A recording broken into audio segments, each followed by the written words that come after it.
This bluelock spinoff novel was translated by Hoshi801. Her links will be in the description. We start off in chapter 1 of the bluelock spinoff novel, Nagi Seishiro, fall of 3rd year middle school.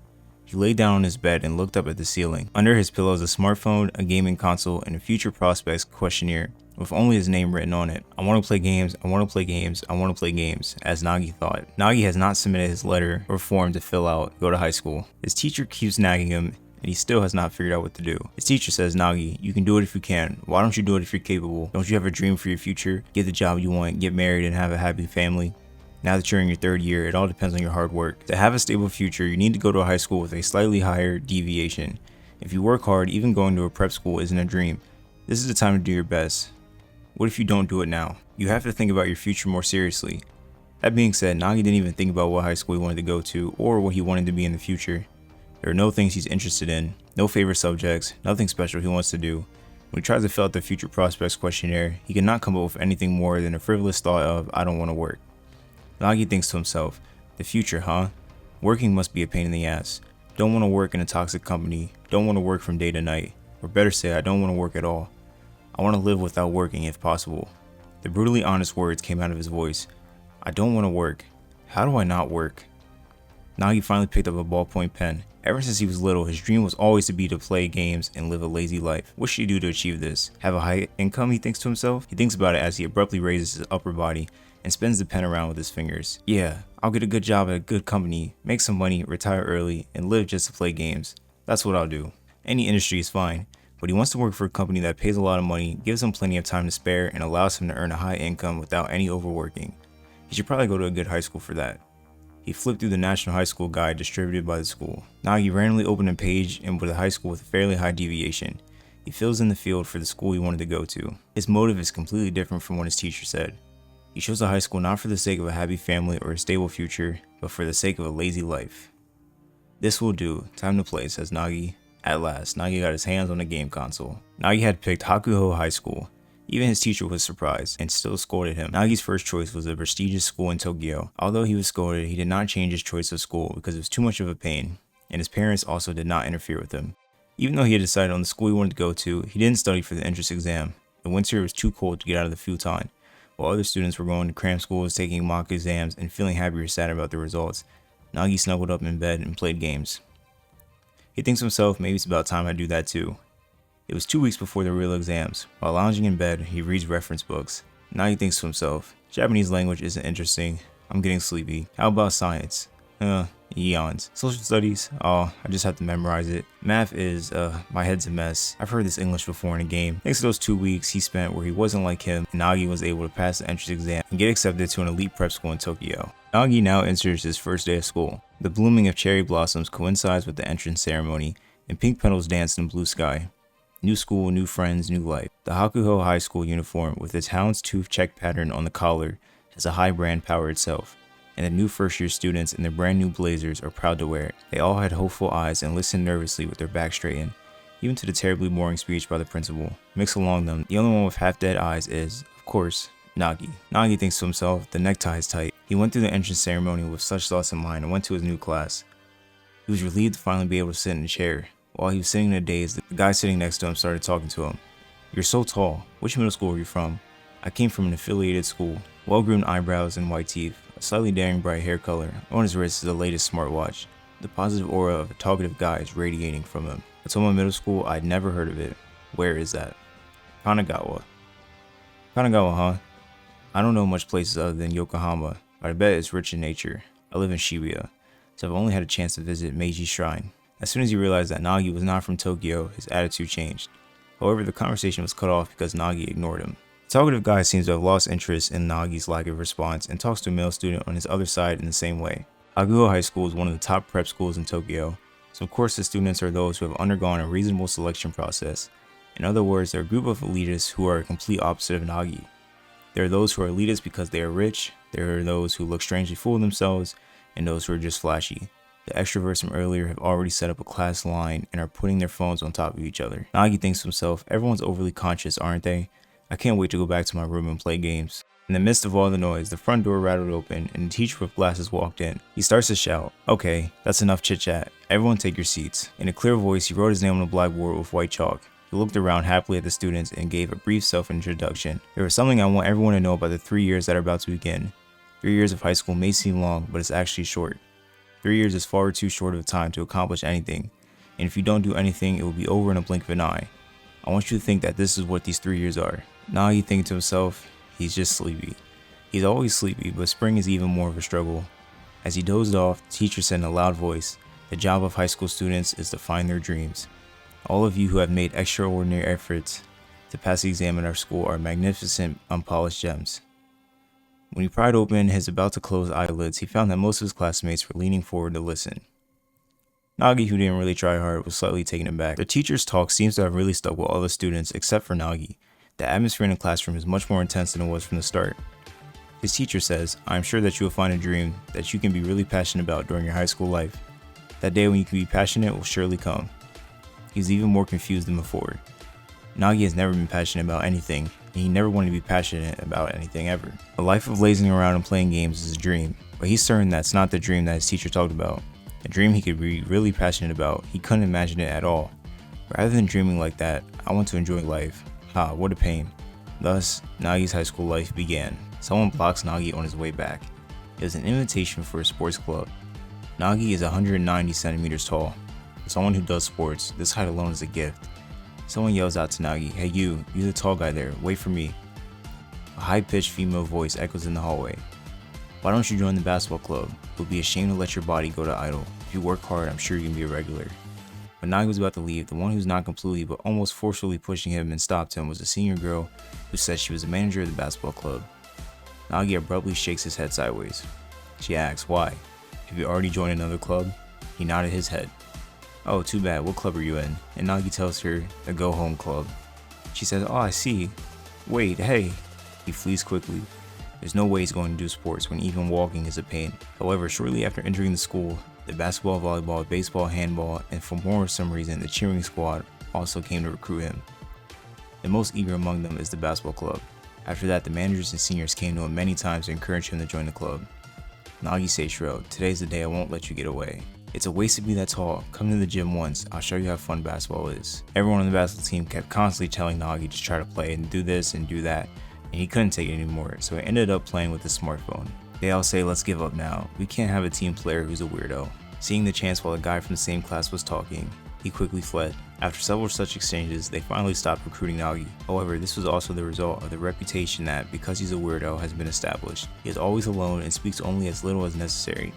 He doesn't belong to any clubs, committees, or anything. Everyone is connected through SNS, but he doesn't even use Line, let alone Instagram. It's unbelievable that a high school student doesn't try to connect with anyone. In other words, a weirdo. In Nagi's case, rather than being a loner, he just liked to be alone, so he had no complaints about being treated as a weirdo. Even though he's called a weirdo, he's having fun playing games, so he doesn't mind. Above all, just as those around him thought he's weird, he saw his classmates as weird creatures. He thought to himself, something like muscle training to be popular. I don't get it. Why do they do such tiring things? Humans are weird creatures. You can get a great body if you work hard. Nagi does not have the motivation to work hard at all. After school, Nagi's only option is to play games.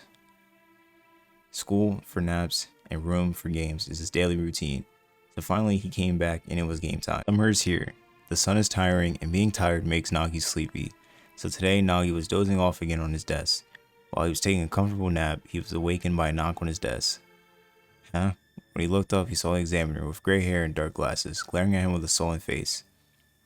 He's thinking, oh, I'm in the middle of an exam right now. It's their third simultaneous examination since entering high school. Underneath his arm is a crumpled social studies test paper. When he showed the blank spaces on the blank test paper, the examiner looked even more offended and left Nagi's seat. Mingled with the sound of mechanical pencil scratching, Nagi's jaw suspended midair. Everyone has a serious face and desperately answers the exam. He's certain that even those whose backs he can only see have the same look in their faces. They study at school, and after school, it seems that they are studying by cutting down their sleeping time at night. Nagi didn't go to cram school and didn't even study for the exams.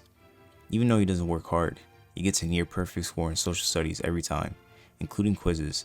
Sometimes he gets sarcastic comments like, "You're secretly studying behind our backs, aren't you?" He doesn't get the meaning of that at all. He doesn't sneak around behind their backs, and he doesn't study in the first place.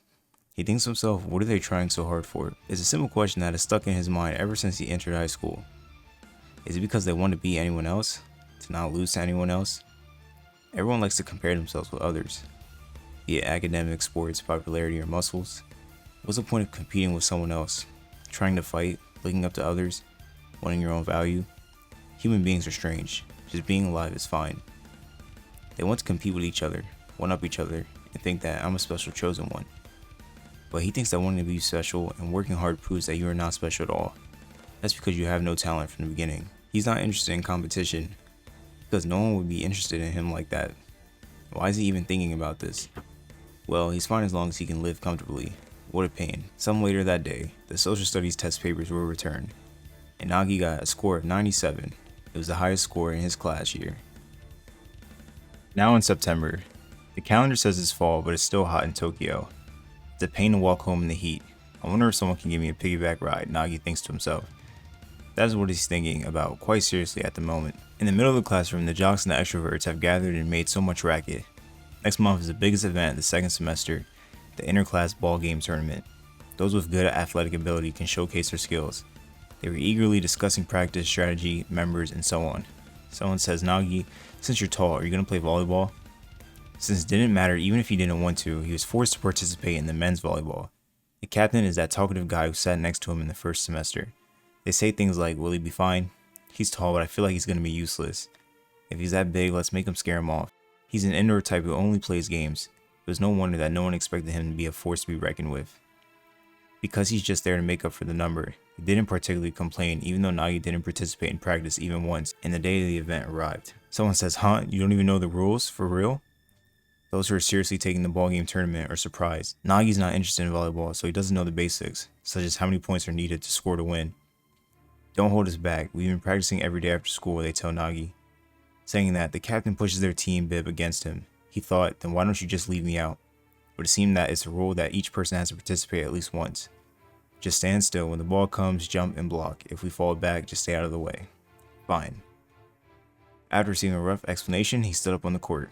He thinks to himself, let's go home early. Just play one match and then go home. That's what he thought, but things didn't go as Nagi had planned. They won 3 matches in a row and reached the finals. Nagi has been a member all along. As expected, being tall was an advantage. You don't even have to jump just to block. What a cheat. You just happen to be at the ball, you lucky boy, they tell Nagi. After getting a hard slap in the back, he thought, ouch, I want to go home.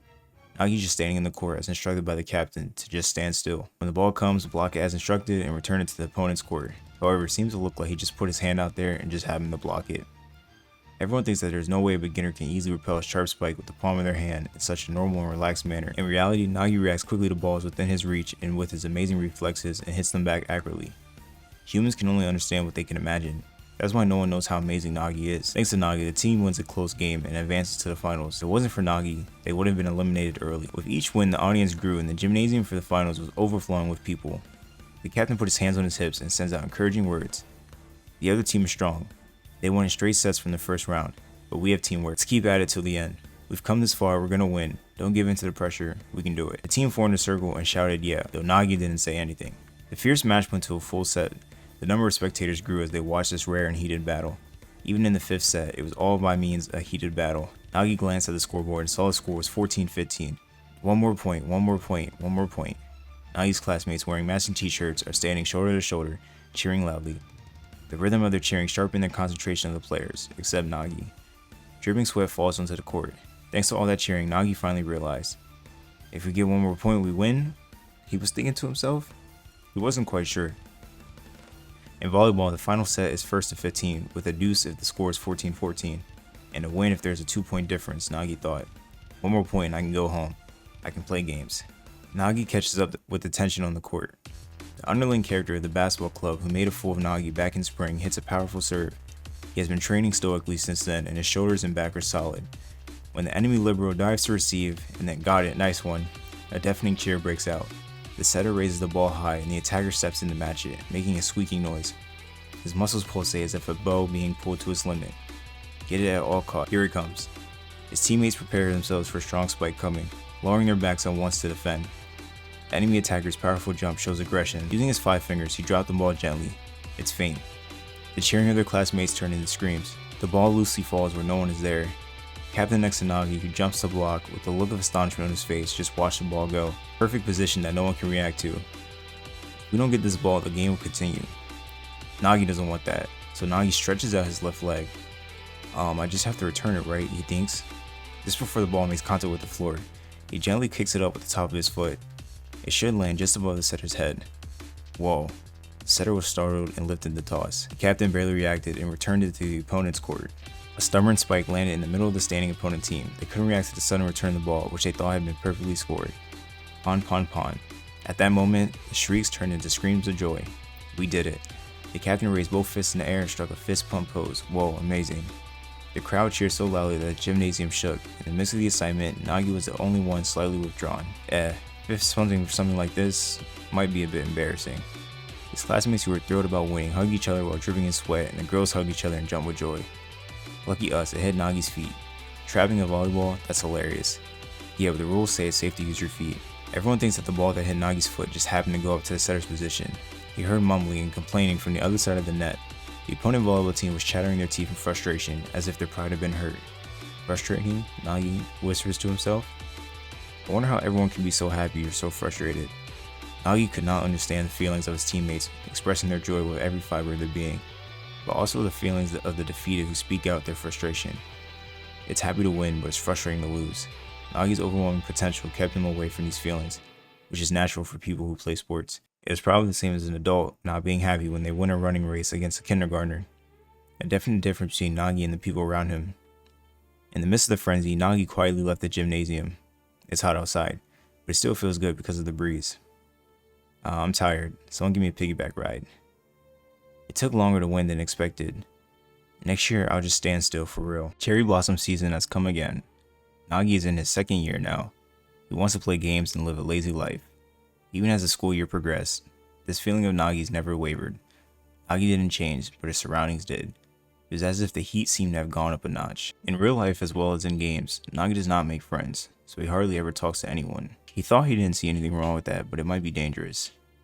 If I want to live in this society, I have to communicate at least minimum, otherwise I'll be considered dangerous as a person, he thought to himself. In Nagi's case, it's not like he's lonely or wants to talk to someone. However, it is also a bother to forget how to speak out loud. Nope, if this society doesn't have a problem with it, it's fine. But surely it's not. After 2 weeks of not talking to anyone, Nagi made a decision. On his way home from school, he took a detour and stopped at a flower shop. As a high school student, he tries to be a little more proper. He will maintain the minimum communication skills, but he doesn't want to go through the hassle of making friends for that. He doesn't even want a girlfriend, preferably non-human, and that means a pet. Above all, he prefers something that is not too troublesome. Dogs and cats cannot be kept in dorms, and even if he could, it would be impossible to take care of them. Birds, hamsters, goldfish, killfish, and beetles are also not allowed. Feeding himself is a pain, what more feeding his pet? He thought about smart speakers and AI pet robots, but even if he bought them, a communication partner should at least be a living thing, so he thought and decided on plants. It would be nice to have some greenery in his room, just like a high school student. The florist in the neighborhood is not very big. He opened the door, he saw colorful cut flowers in a steel bucket. He was greeted by a woman at the checkout counter, wrapping a ribbon around a bouquet of flowers. Looking around, Nagi realizes he doesn't know what kind to get, but it doesn't matter. He asks the lady, please give me the least troublesome one. She says, huh? He says, I want to communicate with a plant that isn't a pain to take care of. She says, if that's the case, how about a cactus? The clerk tilted her head, but guided Nagi to a shelf lined with potted cactus plants. There are ones that are very round. There are ones with long horns that look a little plainful. There are also those that look like they belong in a desert scene in a movie. They all require very little care. Any lazy person can raise them. Well, how about this one? Among several cacti, this one was recommended by the store clerk. It's a kind that kind of looks like a pet, but maybe it's just because the name says it's a bunny. A bunny cactus. The cactus is shaped like a flat bunny ear. It is light green with white thorns about the size of a palm of Nagi's hand. Place it on a window getting good sunlight, then only water when the soil is dry so it's easy. Conversely, it's not good to overwater them or take care of them too much, so you can basically leave it alone. Please give me this. He made a snap decision. He took the bunny cactus home and placed it by the window. Since it's a pet, I better give it a name. It looks like rabbit ears, but it also looks like scissors for rock, paper, scissors. For this simple reason, he named it Chokey. It was a name he gave without thinking, but when you give a name to something, you get attached to it. That night he said, good night to Chokey. He keeps poking it and no response. It's a pain to greet a human being, but a cactus will do. Yep, this is going to be a proper high school life. Thus, Nagi cleared his mission of maintaining minimal communication skills. It's a good thing to have Chokey. It wakes the weak Nagi every morning. The alarm makes a ringing noise, breaking his comfortable sleep. He reaches out to stop the alarm, only to raise his upper body. "Morning, Chokey," he says. He pricks Chokey's thorns as he greets it. "Ouch, I'm awake now." The mild pain awakened his still half-asleep brain. The first thing he does when he wakes up is play a game. He lays down on his bed again and picks up his game console. He thinks he thought the exact same thing 2 years ago. A career path, huh? Now that he's in his second year, he has to decide whether he wants to study science or humanities. Choose a course to study and decide which university he wants to attend. A bothersome future is approaching fast. Nagi has zero desire for material things, so he doesn't want a big house or a luxury car. All he wants is a room and time to play games. Earn money without overworking and tiring himself. Retire as soon as possible and stay in his game room. Just as he envisioned such a future, he was shot dead. He left home with Chokey to see him off. Nagi was already tired of living anymore. Nagi was called in by his homeroom teacher. He has a new teacher this year. "Nagi, you can do it, so why don't you do it? Don't you have something you want to be in the future? You have to work hard from now on, no matter which university you go to. I think if you work hard, even going to a first-class university isn't a dream. This is the time for you to do your best. You have to think about your future more seriously." After being told the same thing as if it were deja vu, Nagi was finally let go. Future, he thinks. About 3 steps out of the staff room walking around, it became a pain to think about the future. Why does everyone try so hard? The homeroom teacher didn't know that there are true geniuses in the world, and that Nagi is a natural born genius. Nagi is still an unconscious genius. He can do things without trying hard. Even in studying, if he wants to remember, then he can. He does not have to study as hard as his classmates. He was not someone who could be grouped together with the other students. And if it was something that could only be attained through working hard, Nagi would have given up on it in a heartbeat, because he had yet to encounter something that he wanted that much. So even if someone says you can do it, Nagi would just give them a question mark look, tilting his head. It is impossible for a hard-working, ordinary person to understand Nagi, who is a genius by nature. They see the world differently. The gap between them is very wide. Nagi is still unaware of this. At the usual staircase, he took his smartphone out of his pocket. While his classmates were busy with their studies, club activities, and romance, Nagi, who's detached, continued to play, reaching over 2,000 hours of total playing time. He runs around the field and guns down enemy players, right side, left side, shooting from standing position and shooting in rapid succession, and killing them with a bang. As he was immersed in this world of game, bump, he felt an impact on his side. Nagi was sitting on the turn of the staircase, which is a blind spot from above, and bumped into someone who was coming down, someone with purple hair. The impact made Nagi fall forward. His smartphone pops out of his hand. Sorry. The purple-haired one apologized for kicking him, though it was unintentional. At the same time, Nagi leaps down the stairs after his smartphone. "Oh no, my smartphone will break." If the screen breaks, he can't play games. He doesn't want that. Suddenly, he put all the pressure to his toes. Chasing his smartphone, he jumped from the stairs almost motionless. He leaps down the 17 steps in one go with his knees bent. A purple-haired guy who kicked him, fretted thinking he had fallen, but he's not. Nagi extends his right leg. He just barely reaches the smartphone just before it hits the floor. The smartphone was caught by the tip of his leather shoe, oddly with a soft touch. At the same time, his left knee and right hand absorbed the impact of the landing. Without bouncing off, the phone stopped on his toes. Despite that display of excellent technique, Nagi only looked at his smartphone as usual. "Hey, you're amazing. Are you from the soccer team?" Along with the sound of someone coming down the stairs, there was an excited voice. Despite being spoken to, Nagi doesn't take his eyes off the screen. I died." "Who the hell are you? Want to play soccer with me?" He finally looked at the owner of the voice because he died. The guy who spoke to him, he knows him. He has a face with a strong will and has almond-shaped eyes, and somehow a hint of upbringing. Nagi isn't interested in anyone, but because he's the most conspicuous student in their school, he kinda knows him. You're that rich kid. Give me some money." That was the only information he had. Ryo is bewildered. Mikage Ryo, total assets of 758 billion yen, heir of the Mikage Corporation, a born super celebrity. He is good looking, intelligent, athletic, a superman in his own right. Even though he has been spoiled, he has never experienced this kind of reaction before. "I don't play soccer. I never even played sports. I just want to live lazily for the rest of my life. So give me some money." Nagi thinks he might give it to him if he just asks, so he offers his hand. The reaction was also a shock to Ryo. What's with this guy? He's never played soccer? His emotion was shaking like crazy. Even a pro with advanced trapping skills wouldn't be able to trap a smartphone while jumping down the stairs. "Let's play soccer together. If you work hard, even going to elite school isn't a dream. If you work hard, even becoming a regular isn't a dream. If you work hard, even going to a first-class university isn't a dream." He has heard those inexplicable words many times. That's why he still thinks of it this way. If I have to work hard, then soccer sounds like a pain. "I hate annoying stuff. I don't want to work." He turns his head away, then resumes playing. Sitting at the bottom of the stairs, he was immersed in his own world again. After freezing for a while, Ryo could hardly suppress the excitement welling up inside him. He has talent, but he doesn't even realize it. For Nagi, it was nothing. If he wants to remember, he can remember. If he wants to move so, he can move so. There's no reason, that's just how it is. Ryo was the first person in Nagi's life to realize his amazing potential. Mikage Ryo has always been craving for his one and only treasure. With the power as the heir of the Mikage Corporation, he can get everything that he wants. However, things that can easily be obtained are boring. The first thing Ryo ever wanted in his life was a gold trophy from the World Cup. What Ryo was looking for suddenly appeared in front of him like a gift from God, a partner to help him win the National Soccer Championship. Beneath the expressionless indifference and apathy is exactly the talent Ryo was looking for. He's kind of an oddball, but that doesn't matter. No, rather, you're interesting. We'll do things your way then. The rich kid suddenly clinged to him. He forcefully put his arm around Nagi's shoulder. Even if people don't interest him, if they've gone this far, even someone Nagi will look at Ryo. Someone's making him so happy that his eyes are sparkling. Something's making him fired up. Is it me? All his life, others have never been interested in him, but he's also never been interested in others. Even his cactus, Chokey, doesn't talk to him either. Let's play soccer. Nope, don't wanna. It's a pain. Nagi Seishiro, his dream for the future is to live a lazy life. That day that he would be fired up will never come, not until he met Mikage Ryo. Thank you guys so much for watching the video and checking out the spin-off novel. I got a few more coming up. Like, comment, subscribe for the next one. Peace.